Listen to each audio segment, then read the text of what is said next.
Have you ever walked into a Japanese home and noticed how calm it feels? Not spotless in a stiff showroom kind of way, just clear, peaceful, like the room can finally breathe. And what surprises most people is that it's almost never because they cleaned all day. It's a handful of small habits they repeat without thinking, habits that keep a home from ever getting messy in the first place. That's the real secret, and it's the opposite of what most of us were taught. A tidy Japanese home isn't the reward for one exhausting weekend cleanup, the kind where you lose your whole Saturday scrubbing, and it's a mess again by Wednesday anyway. It's the result of never letting the mess build up at all. And you don't need a bigger house, more storage bins, or more money to do it. You need these 12 small habits. Pick even a few, and your home starts to feel lighter almost right away. Before we start, if these help you, subscribe to the Naoshi Method. Every week, I share the Japanese way to make your home and your everyday life calmer and simpler. Now let's begin. Habit 1. Everything has a home. This is the foundation the other 11 rest on. In a Japanese household, every object has one specific place where it lives. The keys, the scissors, the mail, the remote. Nothing is ever just put down somewhere. And this matters because clutter isn't really about having too much stuff. It's about having stuff with nowhere to go. Those little piles that gather on the counter and the hall table are just homeless objects, waiting. When everything has a place, tidying stops being a chore and becomes automatic. You're not cleaning, you're returning things home. Start with the 5 things you're forever hunting for: the keys, the reading glasses, the phone charger, the scissors, the TV remote. Give each one a permanent spot and put it back there every time. Within a week, you'll never search for them again, and you'll wonder how much of your life you used to spend looking for things. Habit 2. The 1-minute rule. If something takes less than a minute, you do it now. Hang the coat instead of draping it over the chair. Rinse the cup instead of leaving it in the sink. Wipe the counter as you pass. Each one is nothing on its own, barely worth mentioning. But a messy home is really just 100 1-minute jobs that got postponed until they piled into a mountain. Do them the moment they appear, and the mountain never forms. Habit 3. Keep less, but keep well. Here's where the Japanese really part ways with us. When things pile up, the Western instinct is to buy more storage, another bin, another shelf, another set of drawers to hide it all in. The Japanese instinct is to own less, so there's less to manage at all. This isn't about bare walls and empty rooms. It's about keeping what you use and love, and letting the rest go. Be honest with yourself for a second. A drawer with 10 things you actually use is easier to live with than a drawer crammed with 50 you forgot you had. Same with the closet full of clothes where you wear the same 8 things, or the cupboard of mugs where you only ever reach for 2. Less to store, less to clean, less to think about. That lightness you feel when a space finally clears, that's what you're really keeping. Now, before the next one, a quick question, and I do read the answers. Which room stresses you out most right now? The kitchen, the bedroom, the spare room that's quietly become a dumping ground? Tell me in the comments. It helps me know what to make for you next. Habit 4. A little. Every day, not a lot once a week. There's a Japanese idea called Osoji, gentle cleaning woven into daily life. Instead of dreading a massive Saturday clean that eats your only day off, you do a few minutes each day.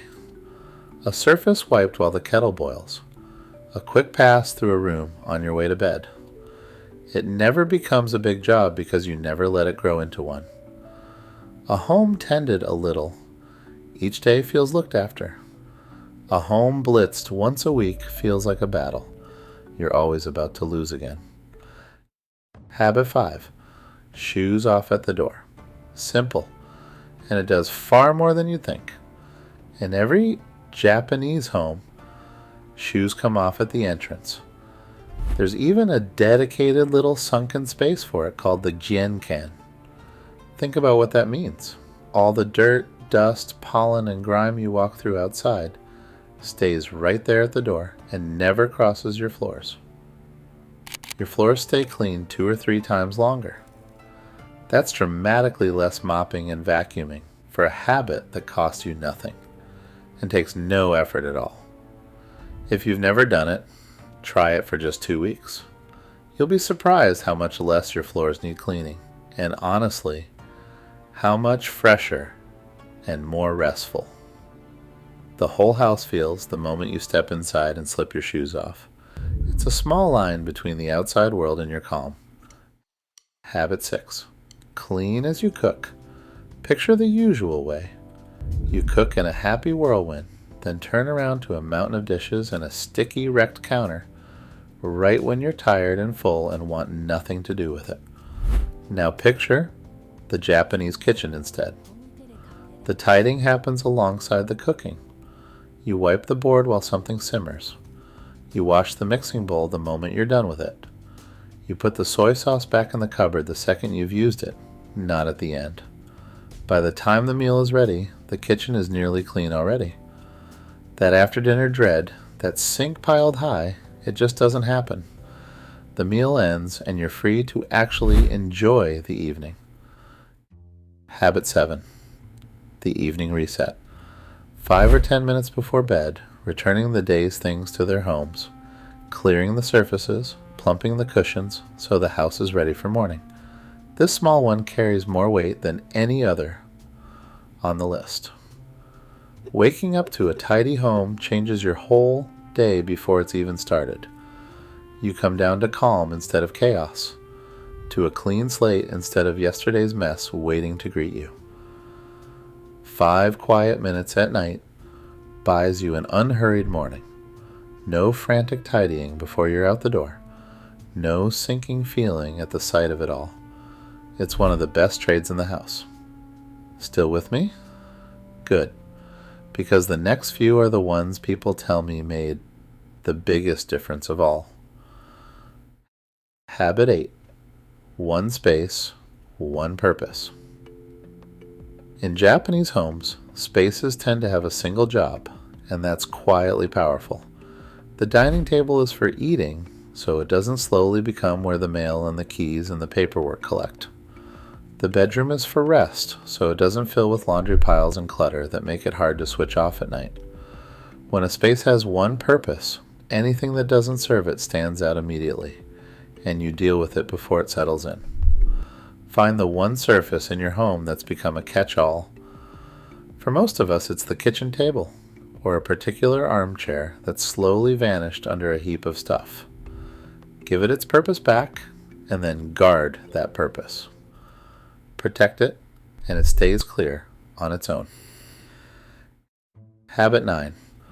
Fold, don't pile. The Japanese art of folding isn't fussiness, it's practical. Folded clothes take less room and don't crease.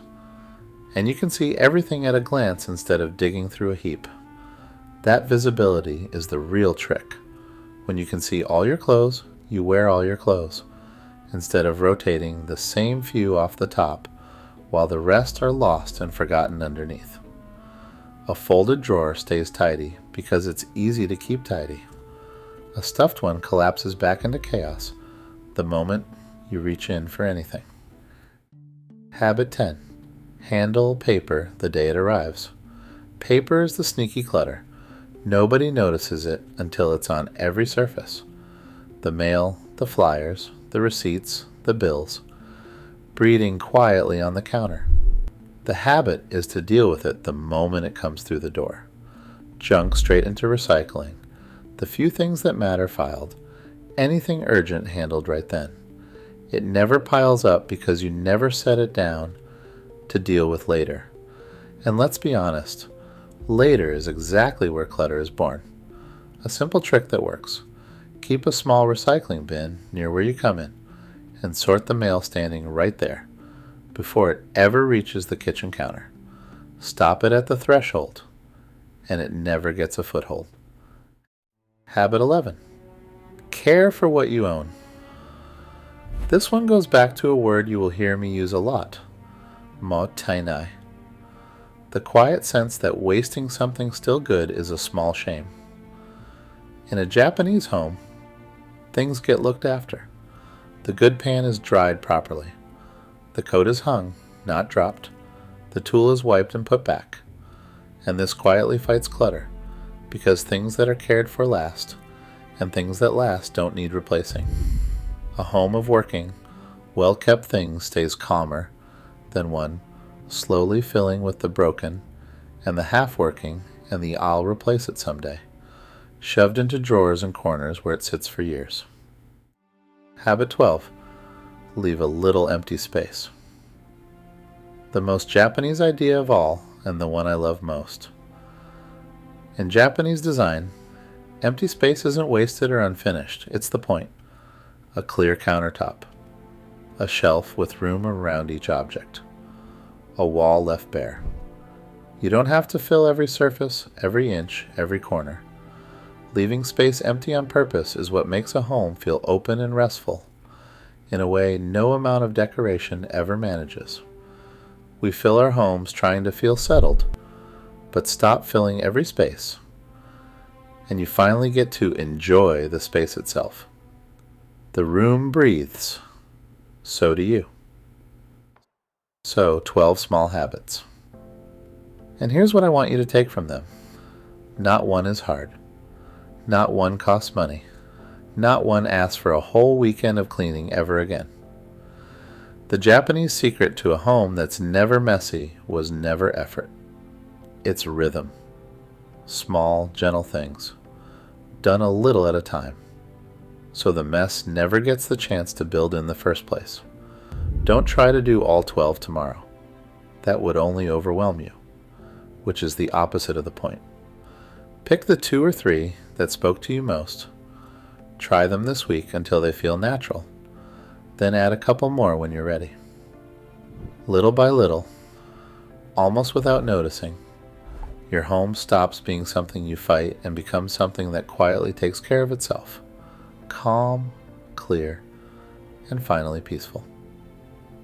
If this brought a little calm to how you think about your home, hit subscribe, and I'll see you next week with more gentle ways to make everyday life simpler. Take care of yourself.